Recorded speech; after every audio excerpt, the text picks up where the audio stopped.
வணக்கம் விவசாய சொந்தங்களே, நான் தான் உங்க கிராம விவசாயி பேசுறேன். இன்னைக்கு பதில நம்ம எதை பத்தி பார்க்க போறோம் அப்படின்னு பாத்தீங்கன்னா, ஒரு சிறந்த நெல் ரகத்தை பத்தி தான் பார்க்க போறோம். அதுக்கு முன்னாடி நம்ம சேனல்ல இன்னும் நீங்க சப்ஸ்கிரைப் பண்ணாத பாத்துட்டு இருக்கீங்கன்னா சப்ஸ்கிரைப் பண்ணிக்கோங்க. கூடவே பெல் ஐக்கான ஆல்ல செட் பண்ணிக்கோங்க. அப்பதான் நம்ம தினமும் போடுற விவசாய வீடியோ உடனுக்குடன் நோட்டிபிகேஷனா கிடைக்கும். நீங்க ஒரு வீடியோ கூட மிஸ் பண்ணாம பார்க்கலாம்.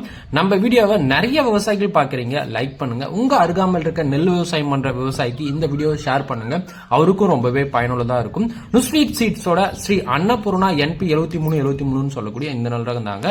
விதை அப்படின்னு பாத்தீங்கன்னா ஒரு ஏக்கருக்கு கை நடவா இருந்துச்சு அப்படின்னு பாத்தீங்கன்னா 20 கிலோ விதை நெல் தேவைப்படும்.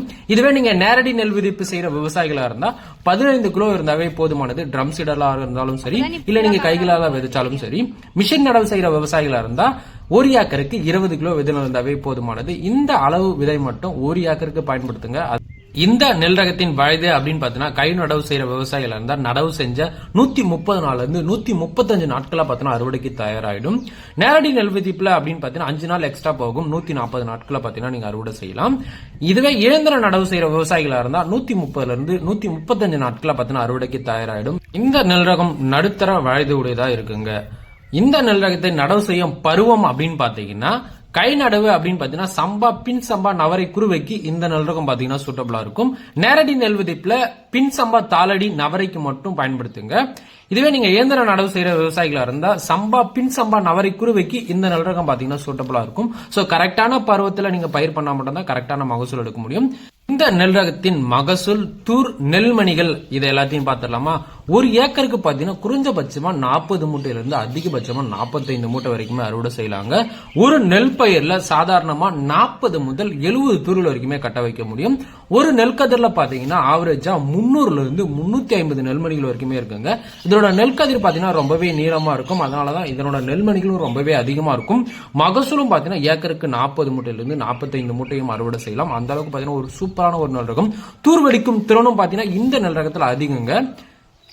இந்த நெல் ரகத்தின் சிறப்பு அம்சம் அப்படின்னு பாத்தீங்கன்னா அதிக காற்று மற்றும் கனமழைக்கு சாயாத ஒரு நெல் ரகமா இது இருக்குங்க.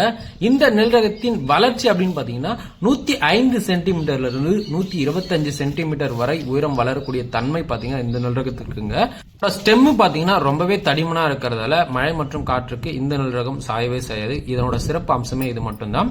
இந்த நெல் ரகத்தின் நோய் எதிர்ப்பு சக்தி மற்றும் பூச்சி தாக்கம் அப்படின்னு பாத்தீங்கன்னா நோய் எதிர்ப்பு சக்தி அப்படின்னு பாத்தீங்கன்னா இலையுறை அழுகல், இலையுறை கருகள், பாக்டீரியா இலைக்கருகளுக்கு ஒரு சிறப்பான எதிர்ப்பு சக்தியுடையும், பூச்சி தாக்கம் அப்படின்னு பாத்தீங்கன்னா குறித்து பூச்சி, இலை சுருட்டு, புகியான் இவைகளுக்கு ஒரு சிறந்த எதிர்ப்பு சக்தி உடையதாகவும் இந்த நெல் ரகம் இருக்குங்க.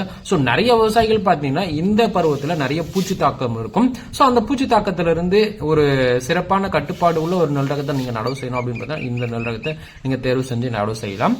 அது மட்டும் இல்லாம இந்த நெல் ரகம் பாத்தீங்கன்னா சமையலுக்கு ரொம்பவே ஒரு சுவையான அரிசி தரக்கூடியது. சம்பா பட்டத்துல நிறைய விவசாயிகள் பாத்தீங்கன்னா அவங்களோட வீட்டு சமையலுக்கு நிறைய நெல் ரகத்தை சாகுபடி செய்வாங்க. சோ அந்த நெல் ரகத்துல நீங்க இந்த நெல் ரகத்தையும் சேர்த்துக்கலாம். அந்த அளவுக்கு பாத்தீங்கன்னா ஒரு சூப்பரான நெல் ரகம் தாங்க இந்த அன்னபூர்ணான்னு சொல்லக்கூடியது. சம்பா பட்டத்துல நிறைய விவசாயிகள் பாத்தீங்கன்னா எந்த நெல் ரகத்தை சாகுபடி செய்யலாம் அப்படின்ற டவுட்ல நிறைய விவசாயிகள் இருப்பீங்க. சோ உங்களுக்காக தான் இந்த ஸ்கிரீன்ல இருக்கிற இந்த 2 வீடியோ. சோ முதலாவதா பாத்தீங்கன்னா பார்ட் 1, இரண்டாவதா பாத்தீங்கன்னா பார்ட் 2. இந்த 2 வீடியோக்கான லிங்க் பாத்தீங்கன்னா நான் டிஸ்கிரிப்ஷன்ல கொடுக்குறேன். மறக்காம இந்த வீடியோ முழுமையா பார்த்துட்டு இந்த வீடியோவும் பாத்துருங்க. ஆட்டுத்துறை AD 18545 இந்த நெல் ரகத்தை பத்தி நீங்க முழுமையா தெரிஞ்சுக்கணும்னாலும் அதற்கான லிங்க் பாத்தீங்கன்னா நான் டிஸ்கிரிப்ஷன்ல கொடுக்குறேன். நம்ம கிராம விவசாய பிளாக் யூடியூப் சேனல்ல மறக்காம சப்ஸ்கிரைப் பண்ணி சப்போர்ட் பண்ணுங்க. இந்த மாதிரியான இன்ட்ரெஸ்டிங்கான வீடியோ பாத்தீங்கன்னா நம்ம யூடியூப் சேனல்ல ரெகுலரா வந்துகிட்டு தான் இருக்கு. அது மட்டும் இல்லாம நம்ம சப்ஸ்கிரைப் பட்டனுக்கு பக்கத்துல ஜாயின் நவுன்னு ஒரு பட்டன் இருக்கும். அந்த பட்டனை கிளிக் பண்ணி மெம்பர்ஷிப்ல ஜாயின் பண்ணாம இருந்தீங்க அப்படின்னா கண்டிப்பா மெம்பர்ஷிப்ல ஜாயின் பண்ணுங்க. சோசியல் மீடியா பேஜான டெலிகிராம், இன்ஸ்டாகிராம், பேஸ்புக், வாட்ஸ்அப்போட லிங்க் வேணும் அப்படின்னாலும் நான் டிஸ்கிரிப்ஷன்ல கொடுக்குறேன். ஜாயின் பண்ணிக்கங்க. உங்களுக்கு வேற ஏதாச்சும் தகவல் தேவைனாலும், வேற ஏதாச்சும் பயிர்களை பத்தி டீட்டெயில் தேவைனாலும், வேற ஏதாச்சும் நெல் ரகங்களை பத்தி டீட்டெயில் தேவைனாலும் மறக்காம கமெண்ட் செக்ஷன்ல கமெண்ட் பண்ணுங்க. அதற்கான வீடியோவை நான் கூடிய போடுறேன். அடுத்த வீடியோவில் சந்திக்கிறேன். நன்றி, வணக்கம். உங்களுக்கு விவசாயம் பண்ண ஆசையா இருக்கா? அத பத்தி அதிகமா தெரிஞ்சுக்கணும்னா கிராம விவசாயி யூடியூப் சேனலை சப்ஸ்கிரைப் பண்ணுங்க.